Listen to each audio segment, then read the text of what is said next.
How do you mend a jack-o'-lantern? With a pumpkin patch. Hey, shh. Welcome back, everyone, to Not Another Needless Sequel, where we watch movies and propose unnecessary prequels, sequels, reboots, and remakes. My name is Kane. With me, as always, is my co-host, Kelsey. Trick or treat. This week, we're taking a look at 2007's Trick or Treat, and as always, there will be time codes below. I rated this movie a 3.5 out of 5. What about you? A 2.5 out of 5. Oh my god, not Just like middle of the road, middle of the pack. Okay. Not great, not bad. Just 3 is really middle of the pack. No, 2.5 out of 5 is literally 50%. Okay, well, for whatever. With a budget of $12 million, it only came out of the box office with $27,909. And on Rotten Tomatoes, though, Trick or Treat holds a rating of 81% with an average rating of 7.4 out of 10. So you think it makes all of its money off of like the replays or like the streaming services? I mean, that's where it made any money, I guess, if it was gonna. But yeah, I mean, it's been a cult classic through and through. Like, this is not a movie that anyone clearly went and saw. To be fair, it had a limited release. This wasn't a national across everything. It'd be kind of funny if it was, though. Yeah, I mean, that would be very sad. They would have pulled it within a day. Anyway, I just, I think that the character Sam is super interesting as, like, sort of this angel that's watching over everything rather than him doing the killing, I guess, which he does a little bit. But, I really like that aspect of the movie. I did not care for some of the characters, but I like how it all like connects in a way, and like you can see characters walking through each other's things. Like, there's a lot of stuff I do like about this movie, but I mean, 3.5 is higher than you gave it, so it's not like I am trying to justify the missing points so much. I don't even know how much of it was missing. It was just one of those movies that I almost think there's one too many storylines because they all like barely connected, and then it just seemed too much. Yeah, I mean, I could. In the quote normally quiet town, all of these things happened in one night. Did they say it was normally quiet? Yeah. That's crazy. This town has werewolves and zombies and vampires. No, that one was fake though. But the girls are real. They were werewolves. Oh, they're werewolves. You're right. Just kidding. Yeah, you would have thought vampires, I guess. Yeah. But. Anyway, this should be a relatively quick movie to go through because I can't barely remember the characters' names. And all the stories, they kind of interweave with each other, not constantly going through the entire story, but we're not going to do it like that. I'm not going to keep jumping around stories. So we'll start off with our opening couple, Emma and Henry. She got killed by a lollipop. Yeah. That's what I wrote down. Well, I thought it was interesting that Sam has a bunch of those lollipops, I guess just on hand, because he never doesn't have that. And also, did she get killed by the lollipop? He just kind of stuck it in her mouth. No, because he used it like to slit her throat. Yeah. Anyway, I immediately didn't feel bad because that woman was a total should I say bitch instead? They get home in the middle of the night, Halloween night, and she's like, take all this down tonight. The fuck are you talking about? Well, Sam showed her. People argue about whether or not to take down decorations a few days after a holiday. This bitch is saying the night of. We get it. You hate Halloween. And then she was like, I'll just do it myself. And she told her husband to go up there and put on a porno so they can sleep together. Like, are you guys going to bed or not? Because you seem 40. I don't think you're having sex tonight, especially since you're going to be out here. You know what's going to happen is she's going to take down all that shit and be tired. And his ass was asleep upstairs. His lazy ass wasn't ready either. Anyway, I didn't care about this couple. I didn't either. I thought that they added little to the story. Luckily, they do appear throughout the movie just to show you like a timeline. If anything, they're a time framing piece so that you know exactly when everything's happening throughout the movie. But at the same time, you know that shit's about to go down because the person just died off the rip. Well, yeah, and they're kind of showing you the point is that she's going against Halloween tradition, and Sam is punishing people who go against the tradition because she's like trying to blow out the jack-o'-lanterns, and her husband tells her, don't do that. And so as a result, she dies. We follow this up with a principal of a local school, and there's this kid walking around also smashing pumpkins and hitting pumpkins, dropping them, whatever, and he catches the kid outside of his house about to drop his pumpkin, and he gives him poison candy. Yeah, how could he just murder a child? That's what I wrote. I wrote that down. That's one of my notes. He just murdered a child, no problem. Yeah, he was clearly an ongoing killer. And I mean, you know what sucks is like it's so hard for me to feel sympathy because it's a movie. First of all, give me some credit. Not that I don't care about kids dying, but the kid had like chocolate smeared on his face, and that guttural puking noise they made for him when he starts puking up the poison candy. I was just like, oh, just stop, die, just get out of my face. Like I don't want to hear this He anymore. probably just doesn't have anybody, and Well, now he's I a feel lonely worse. kid, and then he was murdered. But I don't even know if he was still alive because that guy had He murdered was, I like three guess. kids. That wasn't the kid that was fighting him though. That was somebody different.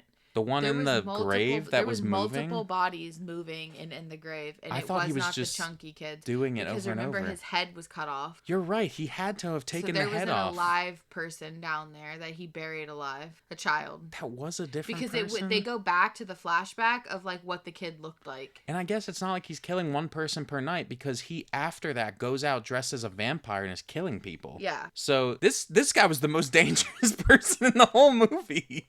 He got though. Not to mention, he has a son who you think he's gonna murder because the kid's annoying, you know, can I go to the parade? Can we? Which at the same time, the kid wants to carve a jack-o'-lantern. It's Halloween night. What are you carving? It's too late, you know?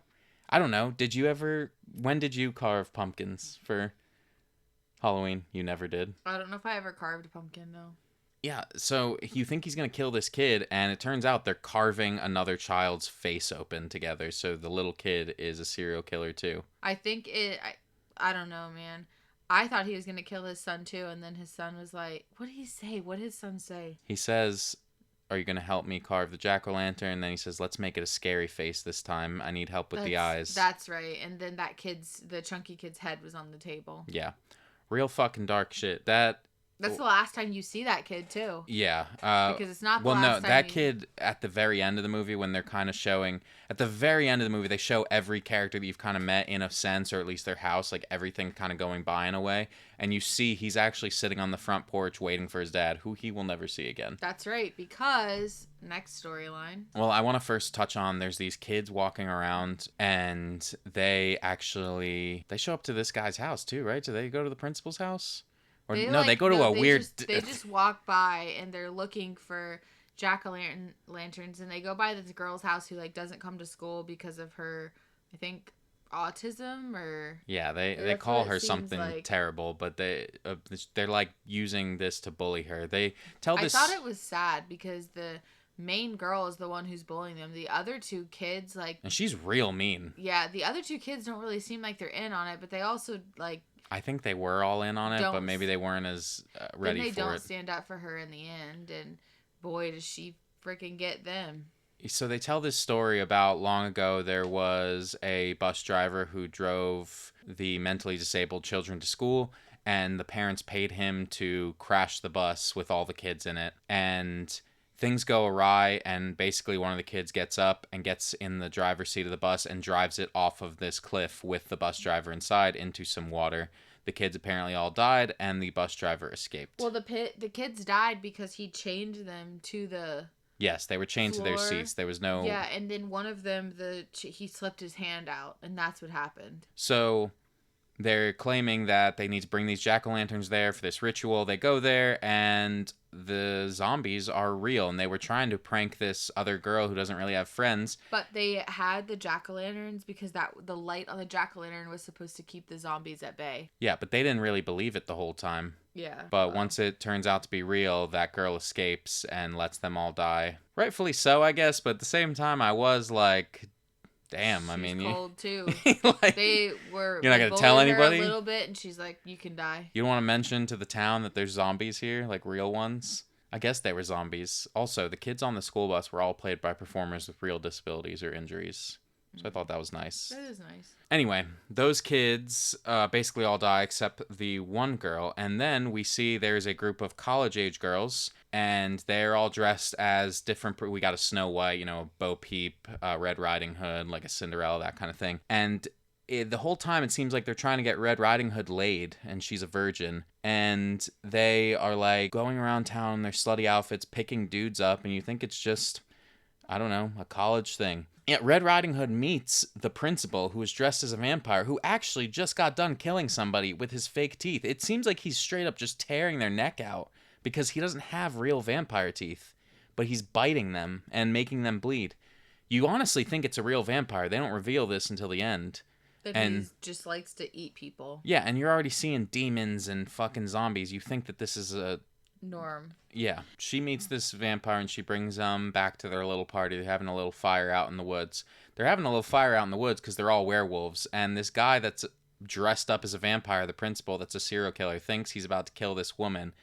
And she gets on top of him and turns into the gnarliest fucking werewolf you've ever seen. And so do all her sisters. It's like an entire family of werewolves, and they bring people there just to eat them. And you can see costumes littered around this campsite from all the people they've killed, and these are costumes you've seen throughout the movie. They were killing people from all around the movie. I wonder if it's like once a month they have to kill people to drink to last the full moon. They say, I mean, because they say to her that she's a virgin, and as the movie goes on and you find this out, I'm thinking it's not that she's a virgin sex-wise, she's like a virgin to having her first kill, because when she is killing the principal, she says, "It's my first time." Yeah, I thought that too. Well, they made insinuations to that when she had put the Red Riding Hood cloak on in the beginning. Yeah, which I guess the Red Riding Hood cloak is, you know, like an ode to what will happen with the wolf. And because the vampire guy actually says to her when he thinks he's going to kill her, he says, "My, what big eyes you have." Yeah, I wrote that down. Yeah, but what if she was like, "Oh boy, you don't know how much you just set me up for the perfect joke. Thank you for that. I will be taking over now." Anyway, the last thing we have is the principal, who is the vampire who was just killed by these werewolves. Next door, he has a neighbor named Krieg. Krieg is actually the bus driver for those kids that escaped all those years ago. You don't know that till towards the end, but he gets attacked by Sam at home because he's not giving out candy. When people knock on the door, he uses his dog to scare them, and he steals their candy, and he just sits at home. Now, this is like the final fight, basically. They have like Krieg and Sam have a full-blown fight where he tries to stab him with a chocolate bar and or with a razor blade, and it gets blocked by a chocolate bar. They're throwing each other around the house.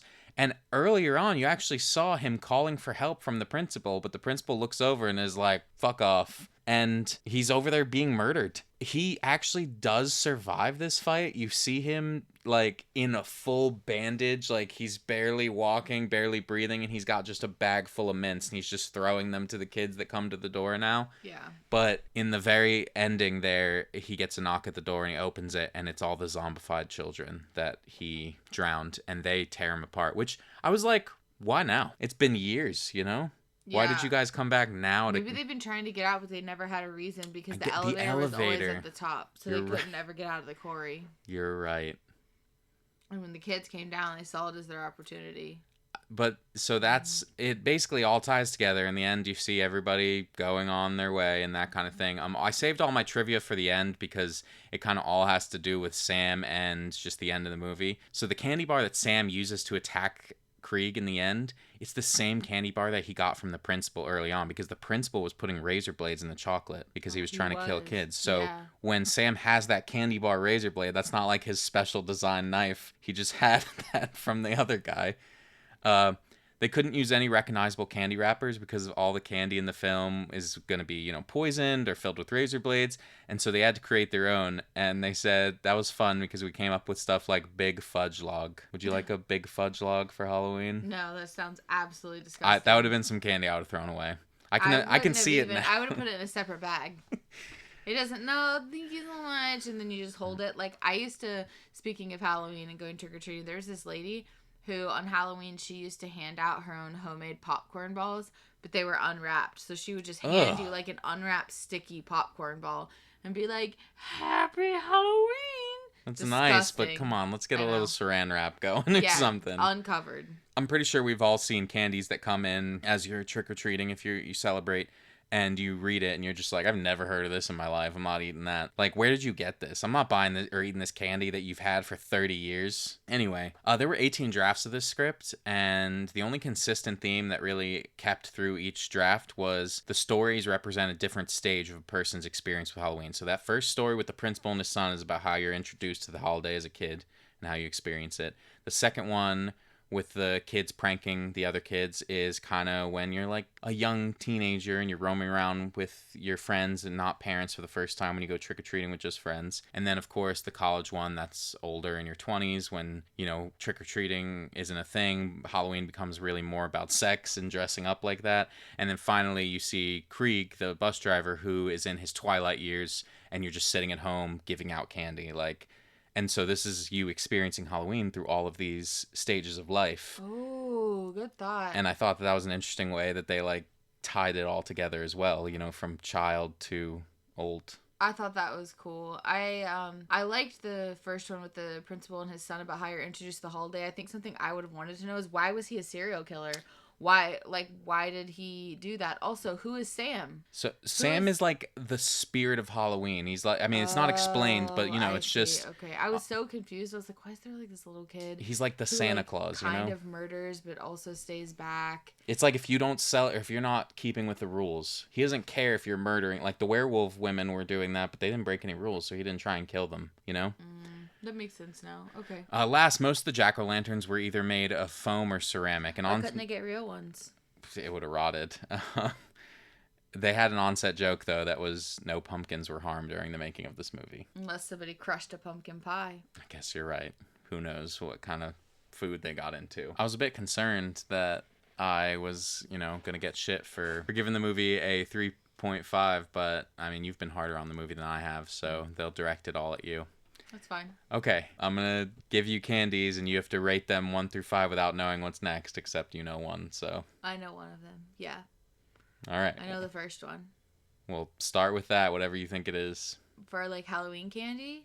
Yes, you're. Okay, question. What? Say the first one. Well, what if it's not the one you know?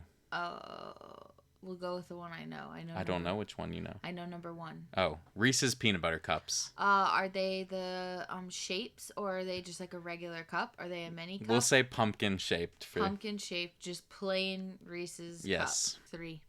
Okay, you're locked in at 3. M&Ms. What kind of M&Ms? Basic mini bag. You know, we're talking what you'd get in your bag at Halloween. So you're not getting a peanut one, peanut butter. You're getting the little mini bag that's got like 6 M&Ms. 4. A 4? Okay. A Snickers, little tiny bite-sized one. I like the bite-sized candy. 2. Okay. Kit Kat. 1.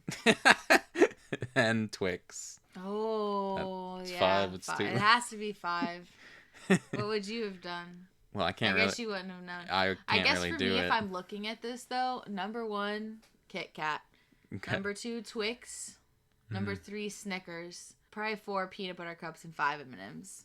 Okay. I would say Kit Kat, Reese's, M&Ms, Twix. No, Snickers and then Twix. Oh, you really kept that. Okay. I do like them because I like to save them, and when I get like 4 of them, I put them in my popcorn. Yeah.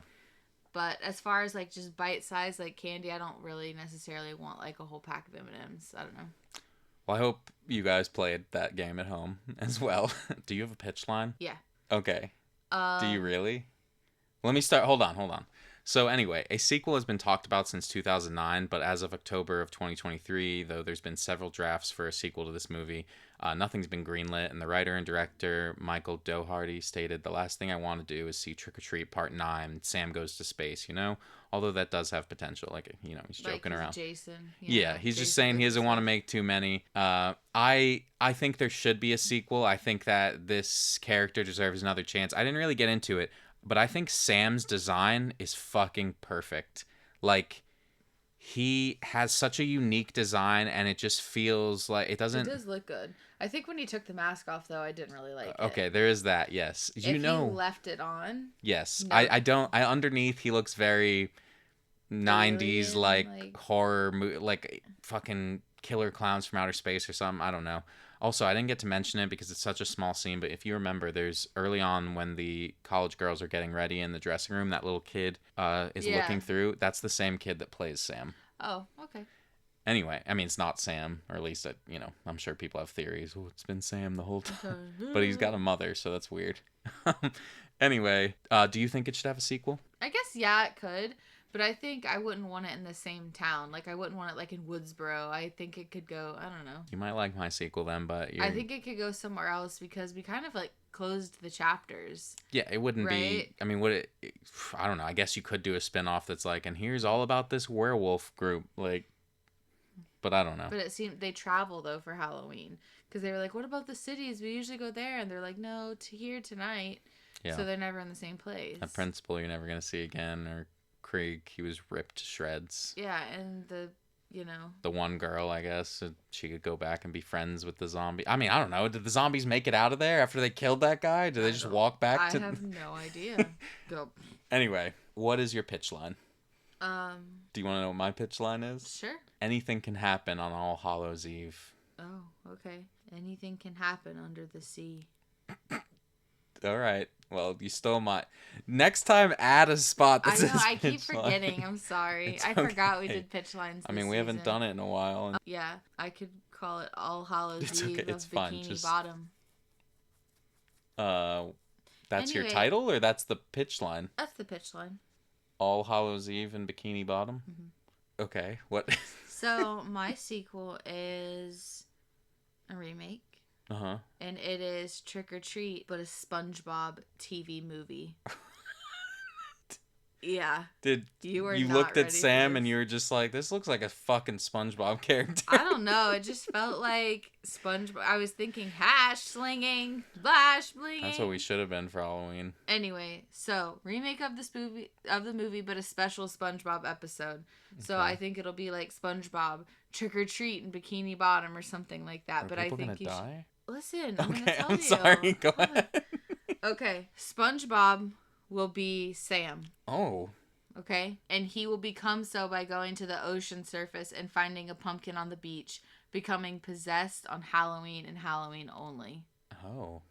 Okay, then he goes back down because he goes to the beach sometimes up top. Yeah. Anyway, I'm just gonna tell you who the characters are gonna be, and it's gonna be pretty similar. But like when they kill people in cartoons, it's like a comedic way, and then like the next episode, it's like nothing happened. Like an explosion just happens in Bikini Bottom when somebody crashes their car, but they're fine. Yeah, exactly. Or like actually the SpongeBob episode, there's that SpongeBob episode early on. You remember they shave off his sponge and he's just like a brain with a spine? Yeah. So if you Crazy. think about it, it's just like it's gonna be like nothing happened. Yeah, okay. So this is what I'm thinking. Mr. Krabs will be the serial killer father, and Pearl knowing, and then he is gonna be murdered by Mrs. Puff, who's gonna be Little Red Riding Hood. Okay, damn. Okay. And then Not Mrs. Puff. And then it's like other Pearl's other friends that we see in like one or two you've seen episodes them, yeah. are the other werewolves. Okay. I see. But I think instead of werewolves, they should become like deep sea fish. Oh, like yeah. the ugly deep sea fish. Like the... I can't understand your accent. Yeah, the... What's that place called? Rock Bottom. Rock Bottom, yeah, the Rock So that's fish. that story. You know they brought the Rock Bottom fish back for a SpongeBob episode, like a new one? Oh, Obviously, we haven't watched SpongeBob in years. But that is that storyline of Little Okay. Red Riding Hood. Okay. So I guess that covers two storylines technically. Yeah. Patrick is the kid that Mr. Krabs murders. Remember when Patrick goes to school and Mrs. Puff comes up and he's drawing and he says, "Who's the fat kid talking to?" About the teacher? I actually looked up a SpongeBob thing today at work because one of my coworkers texted me and they were like, test, because their messages went from iMessages to text messages, and then they texted me test, and I was like, I pulled up the clip because they didn't know, and it was like testing when SpongeBob is in the car at the Bikini Bottom episode. Anyway. Damn it. Just a sidetrack. Okay. Patrick is the fat kid that's murdered. Sandy is going to be the girl that that is bullied, that escapes the quarry because people are always mean to her because she is from Texas and it's the ocean's no place for a squirrel. They should make the zombies the meep, those fish. Yeah. And Anchovies, that's what they are. Yeah. I was thinking some of the, like the guy who's like the characters who are like the group of three people that are like mean to her Yeah. could either be like Larry the Lobster, and then that guy you always see, like the bluefish that you always see like in and around town. Yeah. Like he's not a main, but he's still like in it a Squidward?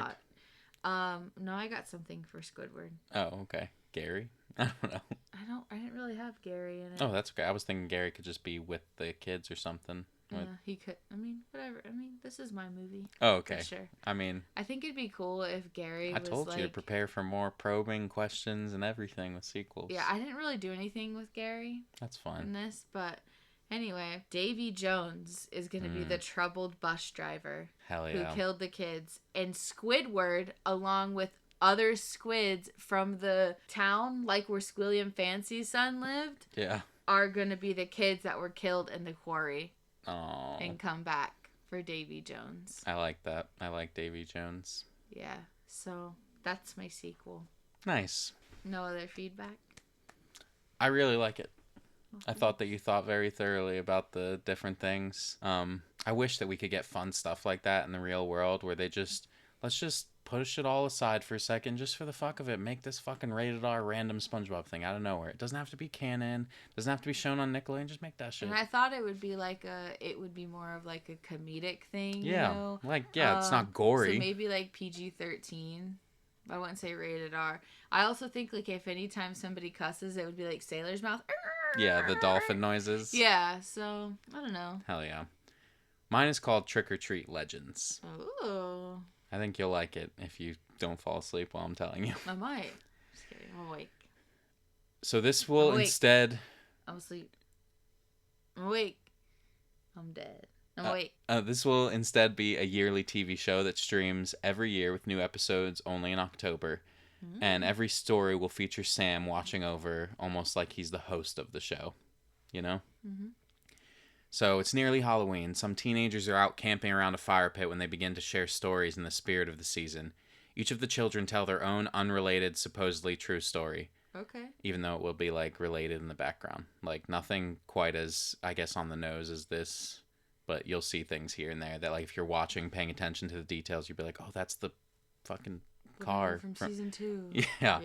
Okay, so the first story is going to kind of be a play on how people sometimes will be like, well, I'll just tell you. So, a story of an older sibling taking his younger sister to trick or treat, but refusing to dress up, instead opting for a shirt that says, "This is my costume." You know, people do that shit. Yeah. That's going to be one of the things that Sam don't fucking like because you're not even trying, you know? I think that shit's lame. If you do that, just don't dress up. It's okay if you don't want to dress up, but don't pull this bullshit where you're like, what? This is my costume? Like, you're not fucking funny. Anyway, the boy is killed in a Final Destination-style incident when a crowd of costume partygoers cause chaos partying through the street. So, like, just run over, fucking, you know. Trampled to death. Like I said, Final Destination, where it's just like, how did that happen? But he just died because Sam, willed it. Okay, episode 2. A detective hunts for a serial killer that is being kept out of the news to avoid hysteria. When the detective believes he has cornered the suspect in a closed Halloween store, he finds out a harsh reality that he is already dead and was killed by the serial killer. So this is a classic, you've been a ghost the whole time. This detective has been a ghost trying to solve his own murder, but he didn't know that until he gets there and realizes it. And, Sam will just be watching that. So if you see what I'm doing, it's just random stories like it was in the movie. But I think as episodes, you get to separate it from everything else and focus on it. And Sam gets to be there the whole time as nothing, Yeah. You get to constantly have him as your mascot. Okay, episode 3. An elderly person living in a nursing home warns staff he is seeing apparitions, and they ignore him. Because, people are rude to elderly. The audience is led to believe the Grim Reaper has come for the elderly person, only to reveal the Grim Reaper has come for the nurse working overnight as she mistreats the residents and they gang up and kill her. The residents gang up and kill her. Like this. Fuck it. If you're abusing fucking old people for fun. Mm-hmm. Anyway, Sam would make that happen because, let's say she stole the candy from the residents for Halloween. That's what they'll do. They'll have like some kids come through as a little like field trip where you go around to the residents' doors and get candy. I've heard of them doing that before. and the nurses will steal the candy. Anyway, last episode, a serial killer digs graves and collects his own victims to create his own version of Frankenstein's monster. When he's successful, his mistreatment of the dead leads to Sam intervening, but Sam will have to get through his monster. So this final episode of this little short season I've come up with, I know I said like it'll be every Halloween, but that's my idea, is that they could keep bringing this back. But for my final episode, I wanted to feature Sam a little more heavily, where he goes to kill this person, and Sam in my head is just immortal, you know, because you see him get blasted with a shotgun in that first one, and vines like come out of his hand, and he just reconnects. So he's immortal, so you know he's not gonna die, but still, I think it'd be cool if somebody interacted with him in a way that's like they created their own Frankenstein's monster, and he has to fight this big hulking thing to like enact his Halloween spirit. Yeah. Anyway, Sam is revealed to be nearby the fire listening to the stories. If you remember, like I said, this all started with kids telling these stories. And when the children are done, one of the kids takes the nearby jack-o'-lantern and throws it into the fire pit. Sam sees this, and the show ends. You can just assume Sam murders him. Yes. I liked it. Well, thank you so much for listening. We do so appreciate it. If you want to talk movies with us, you can find us on TikTok, Instagram, Letterboxd, Threads, and Blue Sky. We are NansPod everywhere. NansPod. If you'd like to vote on whose sequel idea was the best, come by our YouTube channel for the polls, or you can let us know your idea across our socials or at needlesssequel@gmail.com. Links, as always, will be wherever you are listening. If I could ask you for one thing, is to share our show with someone and leave us a review. That's how we get new listeners. Of course, I also ask that you come back for more Needless Sequels. Next week, we'll be watching Sinners on HBO Max. Take care of yourselves, everyone. We will see you next week.